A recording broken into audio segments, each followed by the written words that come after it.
तो hello guys, कैसे हो आप सब। उम्मीद करता हूँ बहुत अच्छे होगे और अपनी स्टडी को बहुत अच्छे से कंटिन्यू कर रहे होगे। तो स्वागत है दोस्तों आज की लाइव क्लास में आप सभी लोगों का, जहां पर हम बात करेंगे top 18 current affairs of the day के बारे में। और मेरा यकीन कीजिए, जो मैंने आज मीडियम और टफ क्वेश्चंस का कॉम्बिनेशन बनाया है, ये आपको वाकई में बहुत ज़्यादा इम्प्रूव करने वाला है। तो उम्मीद है आज की क्लास में आप सबको बहुत ज़्यादा मज़ा आएगी। तो पहले क्वेश्चन के साथ में हम आज की लाइव क्लास को स्टार्ट करते हैं। क्वेश्चन नंबर आपको मेंशन करना है, उसके बाद में ABCD टाइप करना है। तो guys good evening to all of you. और पहले क्वेश्चन की तरफ यहाँ से आप ध्यान दीजिए। गाइज, कोरोना महामारी के दौरान ऑनलाइन पढ़ाई से जुड़े हुए निम्न कथनों पर हमें विचार करना है और बताना है कि इनमें से कौन सा कथन है जो सही नहीं है।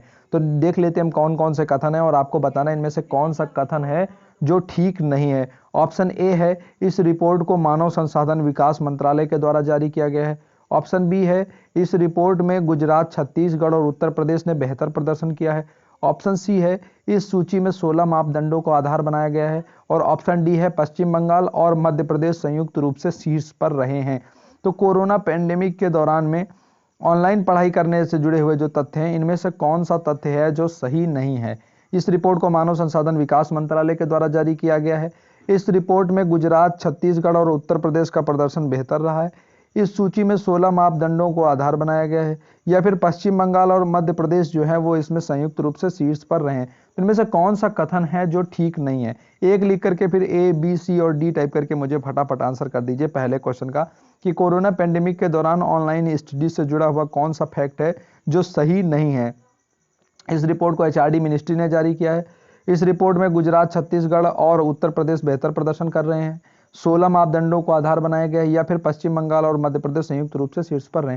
तो चलिए गाइज, हम यहाँ से पहले क्वेश्चन का आंसर देख लेते हैं। दोस्तों, जो कोरोना महामारी के दौरान ऑनलाइन पढ़ाई से जुड़ी हुई रिपोर्ट आई है, इस रिपोर्ट को जारी किया हुआ है मानव संसाधन विकास मंत्रालय ने। तो पहला कथन बिल्कुल सही है।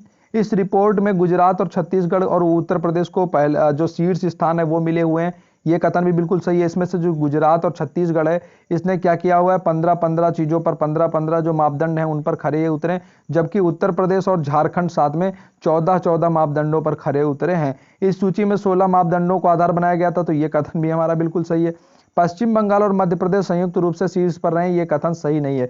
गाइज, पश्चिम बंगाल और मध्य प्रदेश का प्रदर्शन इस सूची में सबसे खराब रहा है। तो जो हमारा MP है और जो हमारा पश्चिम बंगाल है, वेस्ट बंगाल है, ये इन दोनों का जो प्रदर्शन है वो सबसे खराब रहा है। इसीलिए पहले क्वेश्चन का सही जवाब हो गया ऑप्शन डी, पश्चिम बंगाल और मध्य प्रदेश। गाइज, पश्चिम बंगाल की एक महिला नृत्यांगना थी जिनका नाम था अमला शंकर, रहती थी वो कोलकाता में, और उनका 101 वर्ष की आयु में अभी हाल ही में निधन हो गया है। और जो मध्य प्रदेश के राज्यपाल थे लालजी टंडन जी, इनका भी अभी हाल ही में निधन हो गया है। तो अमला शंकर और लालजी टंडन पश्चिम बंगाल और तो गाइज, जो मध्य प्रदेश और पश्चिम बंगाल के दो प्रमुख व्यक्तित्व रहे, उनमें अमला शंकर जी और लालजी टंडन जी, इन दोनों लोगों की हाल ही में क्या हो गई है, डेथ हो गई है।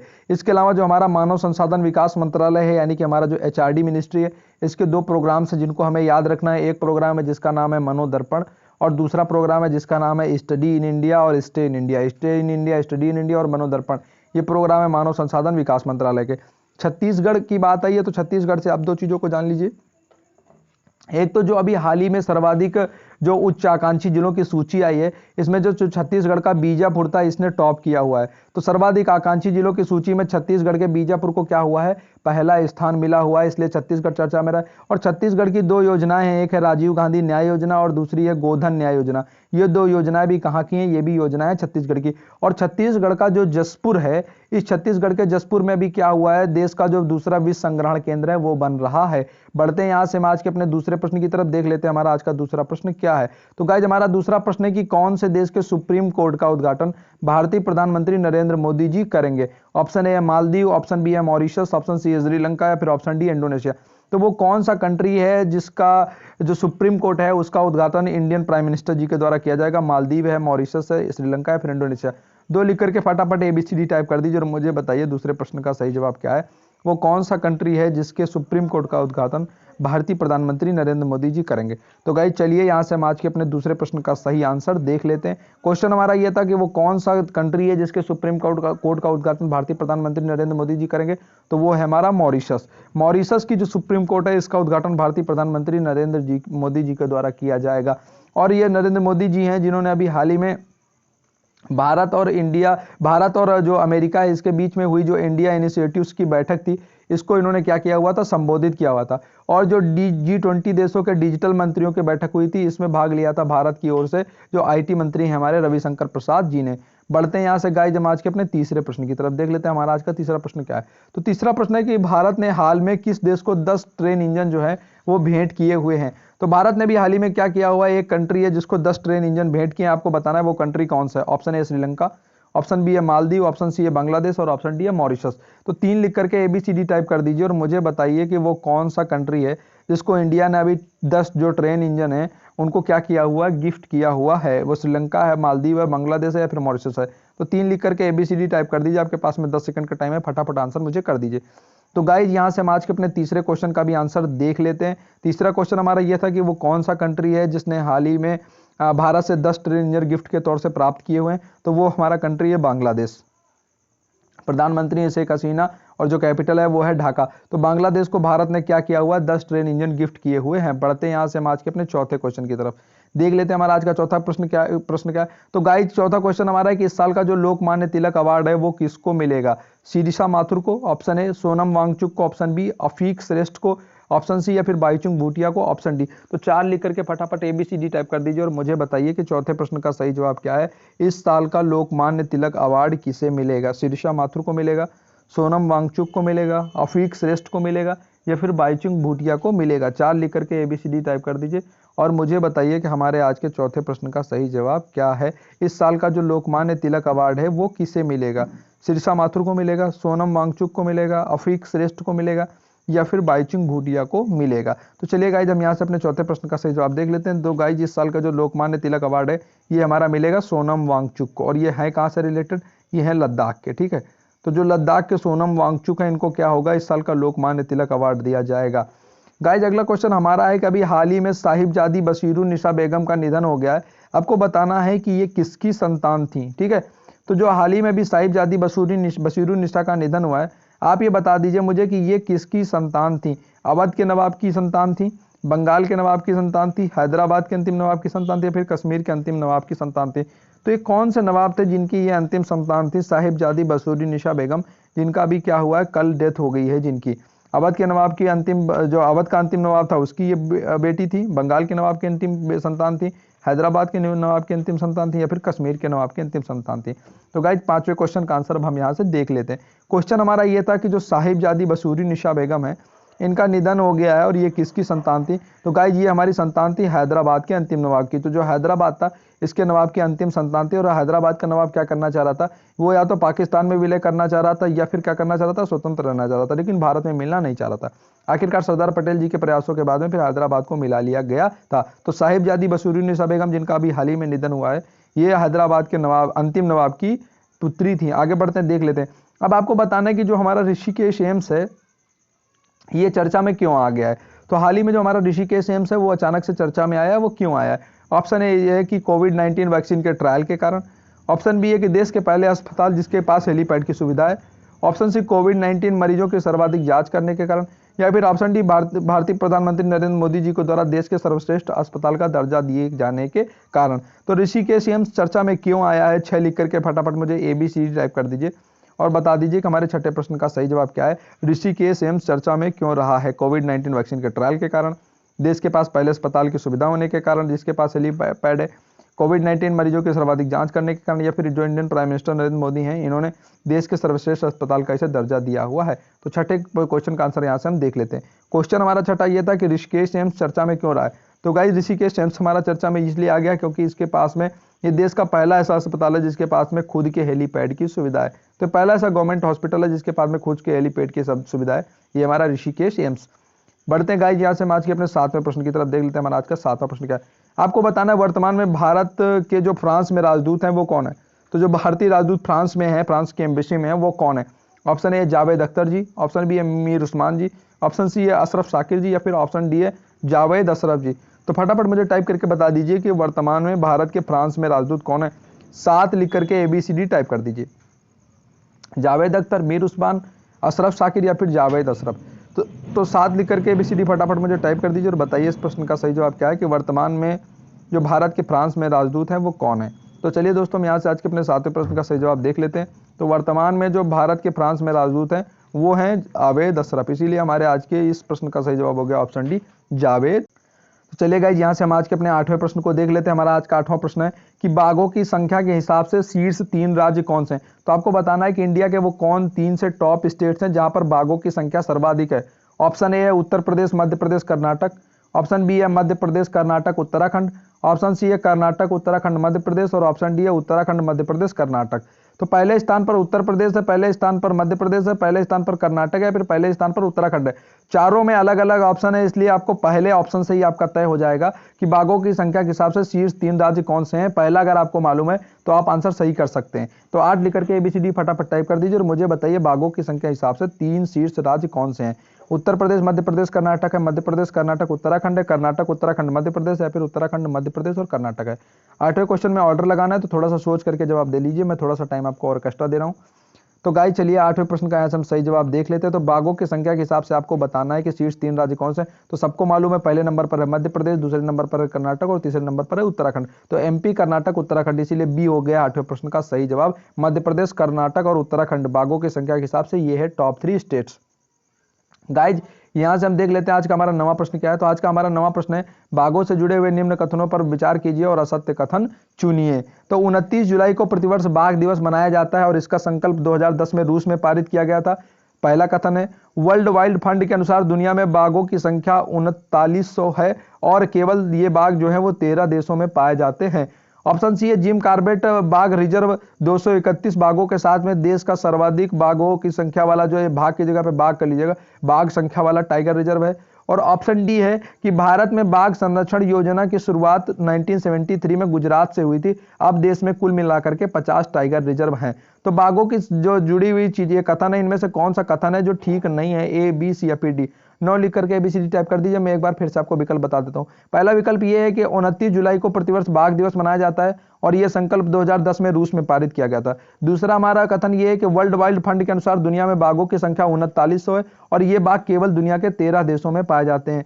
तीसरा विकल्प है कि जिम कॉर्बेट बाघ जो है रिजर्व, यहाँ पर 231 बाघों के साथ ये देश का सर्वाधिक बाघ संख्या वाला टाइगर रिजर्व है। चौथा है हमारा कि भारत में बाघ संरक्षण परियोजना की शुरुआत 1973 में गुजरात से हुई थी और देश में अब कुल मिलाकर के 50 टाइगर रिजर्व हैं। तो गाइस चलिए यहाँ से हम आज के अपने 9वें प्रश्न का सही जवाब देख लेते हैं। बताना था हमको बाघों से जुड़े हुए कथनों के बारे में। तो गाइज प्रत्येक वर्ष 29 जुलाई को बाघ दिवस मनाया जाता है, ये कथन बिल्कुल सही है। और इसका संकल्प रूस में 2010 में पारित हुआ था, ये भी सही है। और 2022 तक क्या हुआ था, बाघों की संख्या को दोगुना करने का लक्ष्य भी रखा गया था। गाइज वर्ल्ड वाइल्ड फंड यानी कि WWF के अनुसार दुनिया में बाघों की संख्या 3900 है, ये कथन भी सही है। और ये बाघ केवल 13 देशों में पाए जाते हैं, ये कथन भी सत्य है। गाइज जिम कॉर्बेट राष्ट्रीय उद्यान जो है यहाँ पर 231 बाघों के साथ ये देश का सर्वाधिक अधिक संख्या वाला टाइगर रिजर्व है, ये बात भी बिल्कुल सही है। अब बात आती है भारत में बाघ संरक्षण योजना की शुरुआत 1973 में हुई थी, तो ये फैक्ट बिल्कुल सही है। लेकिन ये शुरुआत गुजरात से ना होकर के कहां से हुई थी, उत्तराखंड से हुई थी। उत्तराखंड से इसकी शुरुआत हुई थी और देश में कुल 50 टाइगर रिजर्व हैं, ये तथ्य भी सही है। तो कुल मिलाकर के केवल एक कथन यहाँ पर गलत था कि गुजरात से हुई, ये कहां से हुई थी, यूनाइटेड जो हमारा उत्तराखंड है उससे हुई थी, यानी कि जो हमारा उत्तराखंड है यूके है वहां से हुई थी। गाइस बढ़ते हम आगे, यहाँ से देख लेते हैं अपने 10वें प्रश्न को आज। अब हमारा आज का 10वां प्रश्न है कि किस टाइगर रिजर्व में अभी हाल ही में सुनहरे रंग के बाघ पाए गए हैं। तो आपको बताना है कि वो कौन सा टाइगर रिजर्व है जहां पर सुनहरे रंग के बाघ पाए गए हैं, जिसके बाद में जो तमाम सारे पर्यावरणविद हैं उन्होंने चिंता व्यक्त की है। ऑप्शन है जिम कॉर्बेट, ऑप्शन बी है काजीरंगा, ऑप्शन सी है बुक्सा और ऑप्शन डी है सतकोसिया। तो फटाफट मुझे बता दीजिए कि कहां पर जो बाघ हैं वो पाए गए हैं सुनहरे रंग के, वो बुक्सा है, काजीरंगा है, जिम कॉर्बेट है या फिर सतकोसिया है। तो फटाफट मुझे इसका आंसर कर दीजिए 10वें प्रश्न का। अभी हाल ही में वो राष्ट्रीय उद्यान इसलिए भी चर्चा में आ गया था क्योंकि 169 जो बड़े बड़े पशु हैं वो मर गए थे। तो ये हमारा राष्ट्रीय उद्यान क्या, चलिए देख लेते हैं हमारे 10वें प्रश्न का सही जवाब क्या है। पूछा था मैंने कि कौन से टाइगर रिजर्व में सुनहरे बाघ पाए गए, तो ये बाघ पाए गए काजीरंगा राष्ट्रीय उद्यान में। और वहां के एक पर्यावरणविद ने कहा हुआ है कि ऐसा क्रॉस ब्रीडिंग ना हो पाने के कारण, जो फैमिलियर ब्रीडिंग है उसके कारण ऐसा हो रहा है। तो ये कोई नई प्रजाति नहीं है, बल्कि जो आपसी में ब्रीडिंग आपस में हो रही है इस कारण ऐसा हुआ। तो काजीरंगा उद्यान में सुनहरे रंग के बाघ पाए गए हैं और ये काजीरंगा है कहां पर, ये आसाम में। बढ़ते आगे गाइस, यहां से देख लेते हैं हमारा 11वां प्रश्न क्या है। तो आपको बताना है कि निम्नलिखित भौगोलिक कथनों पर विचार करिए और असत्य कथन चुनिए। ऑप्शन ए भारत में विश्व की आबादी का 16% मानव और मवेशी आबादी रहती है। ऑप्शन बी है कि भारत में विश्व की जैव विविधता, यहाँ पर जैव विविधता कर लीजिएगा, जैव विविधता का 8% हिस्सा पाया जाता है। ऑप्शन सी है भारत में सर्वाधिक जैव विविधता क्षेत्र पूर्वी घाट है। ऑप्शन डी है भारत के पास में विश्व के क्षेत्रफल का केवल 2.4% हिस्सा है। तो 11 लिख करके फटाफट एबीसीडी टाइप करके मुझे बताइए इसमें से कौन सा कथन है जो सही नहीं है। भारत में विश्व की 16% मानव और मवेशी आबादी रहती है। विश्व में जो जैव विविधता है उसका 8% भारत में पाया जाता है। जो भारत में सबसे ज्यादा जैव विविधता है वो पूर्वी क्षेत्र घाट में पाई जाती है।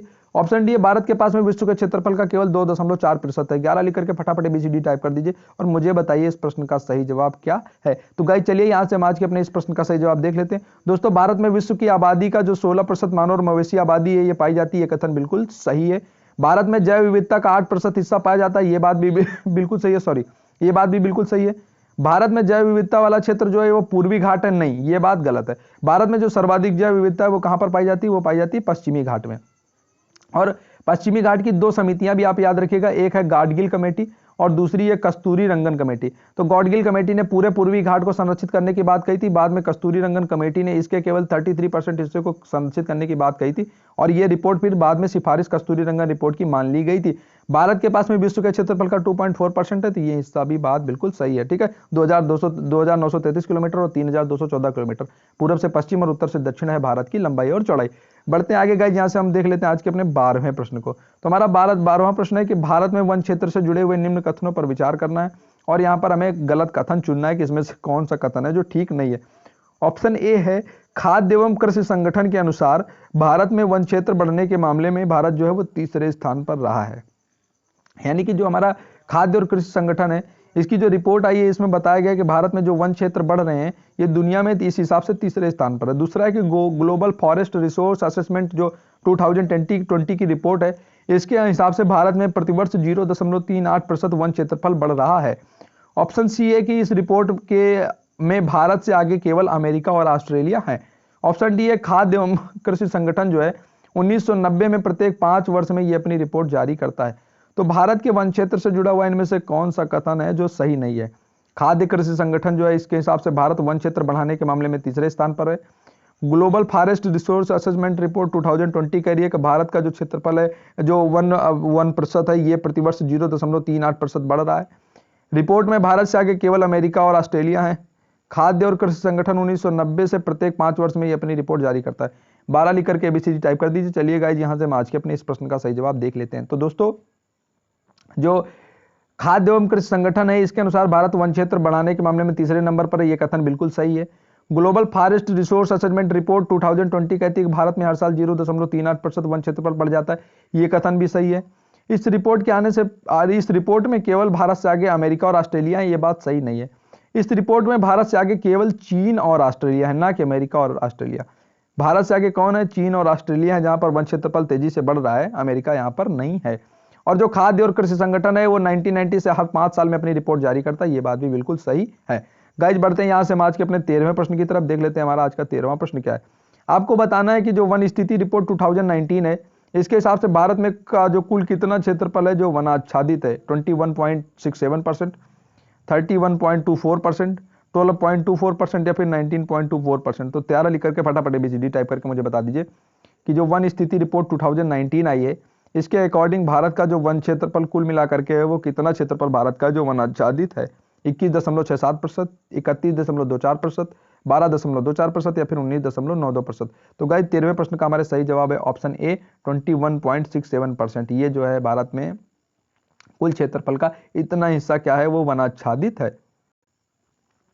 तो गाइस यहां से देख लेते हैं हम आज का अपना अगला प्रश्न। हमारा अगला प्रश्न है हाल ही में चर्चा में रहा शब्द कंफर्ट वुमेन, इसका क्या अर्थ है। गाइस एक शब्द चर्चा में आ गया है जिसका नाम जो है कंफर्ट वुमेन। आपको बताना है इसका मतलब क्या है। ऑप्शन ए है देवदासी, ऑप्शन बी है यौन दासी, ऑप्शन सी है महिला दासी या फिर ऑप्शन डी है वेश्यावृत्ति अपनाने वाली महिला। तो फटाफट मुझे बता दीजिए कंफर्ट वुमेन शब्द का क्या मायने हैं। देवदासी है, यौन दासी है, महिला दासी है या फिर वेश्यावृत्ति अपनाने वाली महिला। तो फटाफट मुझे इसका आंसर टाइप करके बता दीजिए।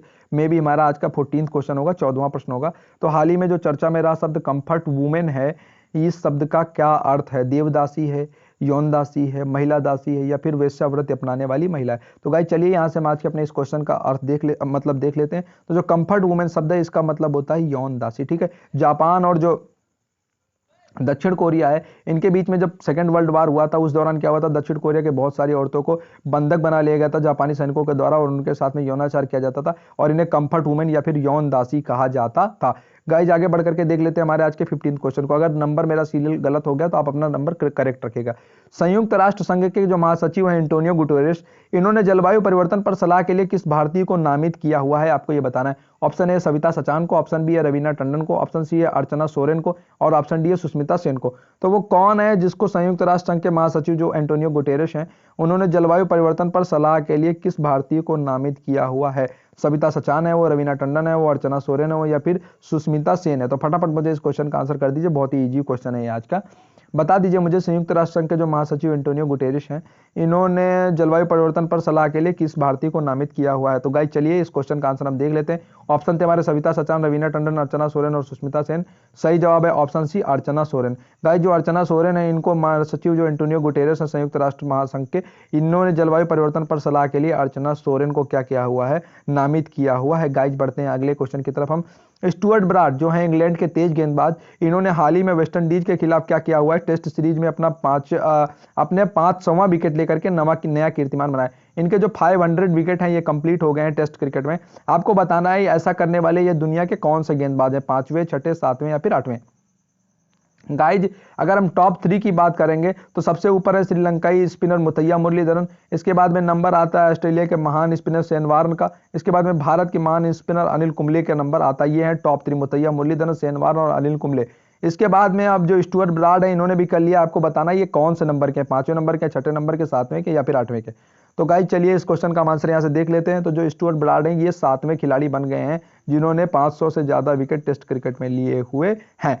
बढ़ते हैं यहाँ से हम आगे और देख लेते हैं हमारा आज का अगला प्रश्न क्या है। तो हमारा अगला प्रश्न है कि भारतीय मूल की जो अवनी दोषी हैं इनको क्या किया गया, बुकर प्राइज 2020 के लिए नामित किया गया है।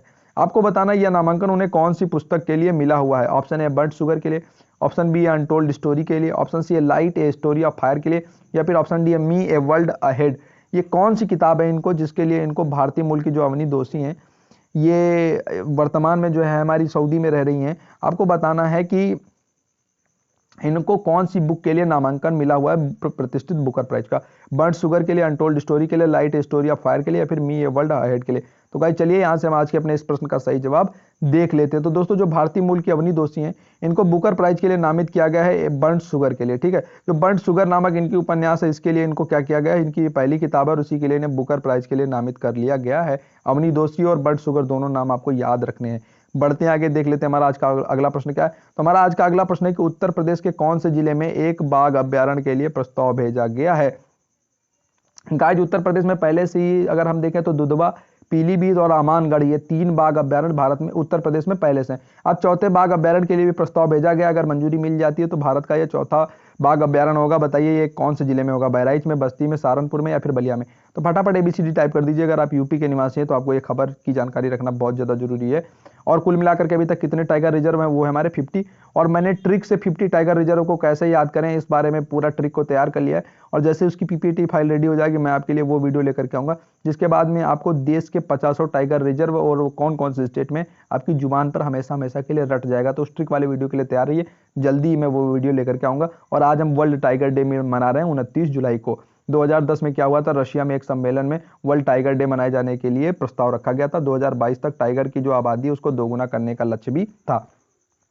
तो गाइस हमारा जो आज का आखिरी क्वेश्चन था कि उत्तर प्रदेश के कौन से जिले में बाघ अभ्यारण्य के लिए प्रस्ताव भेजा गया है, वो हमारा जिला है सहारनपुर। और जो बहराइच है इसको सर्वाधिक आकांक्षी जिलों की सूची में 3रा स्थान मिला हुआ है, ठीक है। और जो हमारा बीजापुर है छत्तीसगढ़ का, उसको मिला हुआ है टॉप 1 नंबर, ठीक है। तो ये हो गई बात आज के कुछ टॉप क्वेश्चंस के बारे में। उम्मीद है आज के क्वेश्चंस से आपको बहुत कुछ नया सीखने को मिला होगा और आपको बहुत ज़्यादा एंजॉय आप सब लोगों ने किया होगा। क्वेश्चन आज ज़्यादा थे इसलिए मैंने थोड़ा जल्दी जल्दी कराने की कोशिश की है ताकि आपका टाइम उतना ही जाए जितना रोज का रोज जाता है, आपको ज़्यादा टाइम ना देना पड़े। तो आज की लाइव क्लास से आप सभी लोग जुड़े, इसके लिए आप सभी लोगों का बहुत बहुत आभार और धन्यवाद।